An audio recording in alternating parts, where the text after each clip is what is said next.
So here's the question. How did the Ramakien spawn this HellDemons vision I have, okay? Well, I lived in Bangkok for 1.5 years before I moved to Pattaya. This is the Chao Phraya River in Bangkok. And I went to an art show in the Chao Phraya River, and there I met the guy who was then the current art critic for the Bangkok Post. He also taught English. And it turned out we were both writers with an interest in Jungian psychology, and we went to the same primary school in Australia in different years, right? Toongabbie Public School, Western Suburbs. So we started swapping ideas, and he sent me a novel, and I read the novel, and I thought this is going to be a short friendship, because I told him he needed to throw away the first 4 chapters of his novel. and I thought, it's not. And he went back, and he said, I couldn't do that. And then he went back and looked at it and thought about it. He said, you know, you're right, I need to throw away my first 4 chapters. So he's really good at taking feedback. Adro. And anyway, down the track, he sent me a short story. And the short story was inspired by a very, very interesting idea. Whatever happened to the demons in the Ramakien? What became of them? And he had a very interesting and inventive answer to this that involved hell. Now this is a symbolic picture of what you call the Buddhist version of hell. The Buddhist version of hell is really more like purgatory, okay? So what happens is, you've committed so many sins, you've been living in Pattaya so long, and you committed so many sins that your soul is too heavy to continue normal human incarnations. So you sink to the Buddhist version of hell, which is called Narok or Naraka. And their demons inflict pain on you commensurate with your sins, so you can purge them and resume normal human incarnations and hopefully get to samadhi, enlightenment, and become a Buddha. Now, this is just up the road. Who's been here? Wang Sang Suk Hell Garden Bang San. Who's been there?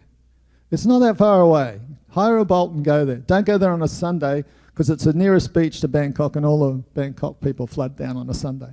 So it's got these scenes of all these tortures being inflicted by hell demons in hell, in Naraka. It's incredibly striking.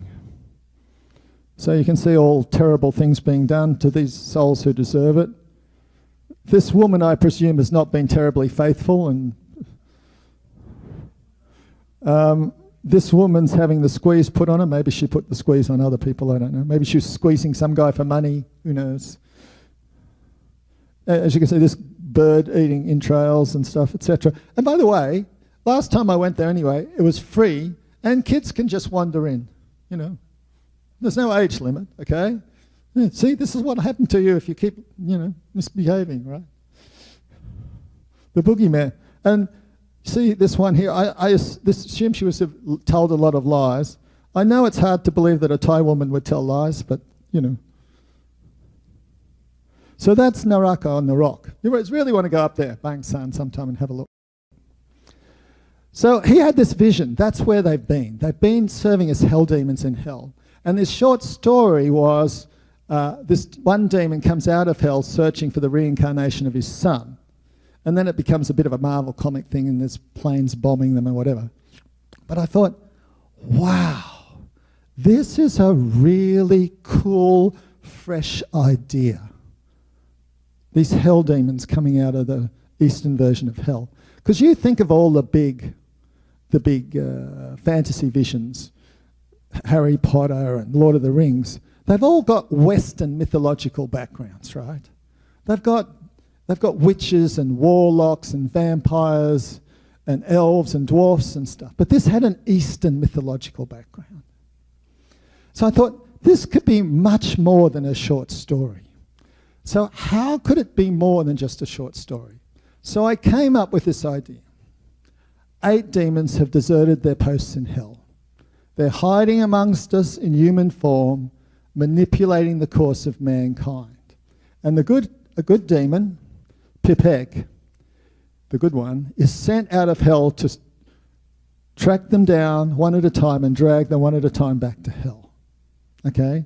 So I had to find 8 demons, 8 more demons. And the great thing about the Thai aesthetic is fantastic. They have individual looks for individual demons. This one is maroon, okay, has traditionally a gold look to it. So with every demon, I came up with a power that they would have and with a lust or a craving. But say in the case of Pipek, his superpower is smell. He has this sense of smell which is unbelievable, right? So he can smell cancer in people, as like dogs can smell cancer in people. And Maroon's superpower is he can turn parts his body into metal. So you try to strike him and suddenly you're hitting metal and break your hand. Or if he hits you, his hand turns into metal and breaks you. And his deviant craving I came up with is he believes he can absorb the life force out of the body when it's dying, right? That he can absorb the life force. So he develops the skill of driving people to suicide, okay? Taunting them to suicide. And then just as he realizes they're ready to kill themselves, he'll hand them a knife to slit their own throat. He's not killing them. They're doing it themselves, not his karma, right? Lord Korn, Samanaka, hot demon bitch. Gumpakan, now this is one that traditionally has a tiara. So I thought, okay, this could be like a ladyboy thing where Gumpakan can be all lady or all woman or anything in between, right? So you think you're screwing this woman, suddenly you're screwing a man instead, right? And it's captured on video, so, you know. Okay. Pia Tort, Tresian, Astada, and Totskun, head demon. So I had these 8 demons for these 8 battles. So I needed, of course, I needed a human hero, and this is Brandy, the black waitress wannabe actress. I developed this image from a very good website, image2go.com, where you can put in what you want an image of and it will create it. Okay, very good one to play with. I think our main tech genius is coming, will be back next week, Brad, and I'll get him to give a talk on how you can use AI. But this was the image I really liked, Brandy. So this became my image for Brandy that I put on the cover. And you always want to individualize it. You want to write something that only you could write. And I'd read this book. Who's read this book, Confessions of an Economic Hitman? Fantastic book, really. And it's all about the World Bank and stuff. So I used themes from that. And it's really, I highly recommend that book. Eye-opening, really. So I had this idea for 8 demons, 8 films, right?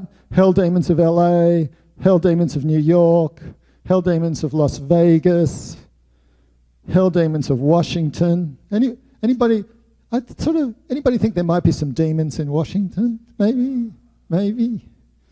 HellDemons of New Orleans, HellDemons of Bangkok, HellDemons of Jerusalem, HellDemons of Rome. Actually, wrong order. HellDemons of Rome, HellDemons of Jerusalem. But I had a problem. This was my problem. So the problem was this. I wrote the first script, HellDemons of LA, and the problem I had was, if I go to a studio in Los Angeles and I've got the script, they'll go, beauty, this is a really cool idea. We'll buy the script off you, piss off. We own all the sequel rights, we own all the merchandising, everything's ours, go away.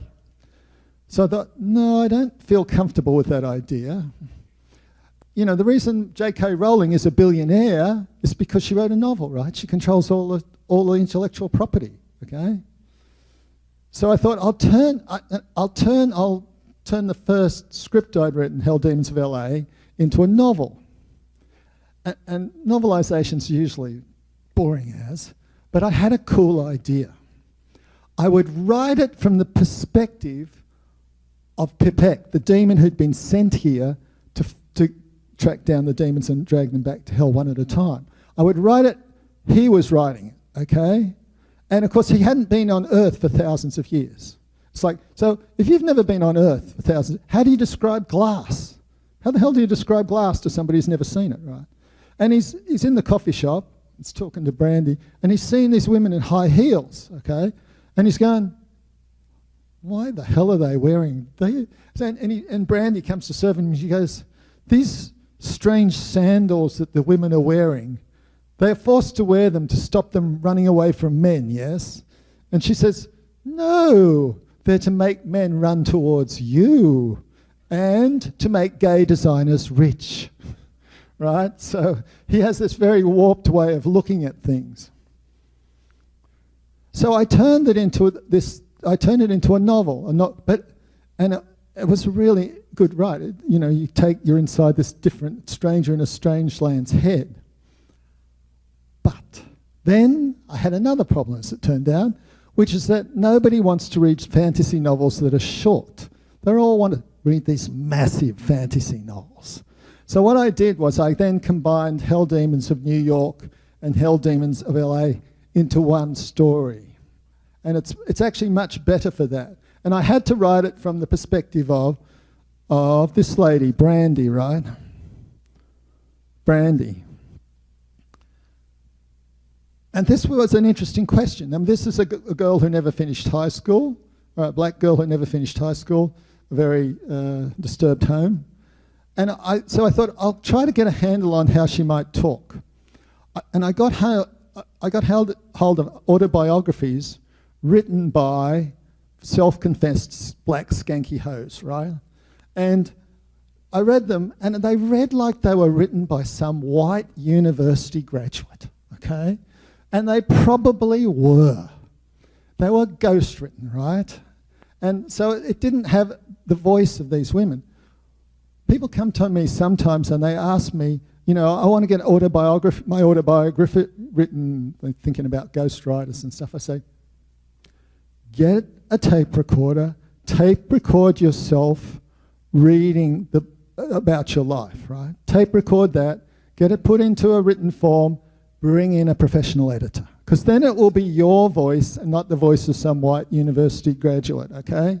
So, that's a hot tip we're going to have to get you to give a talk about your autobiography you're writing, mate.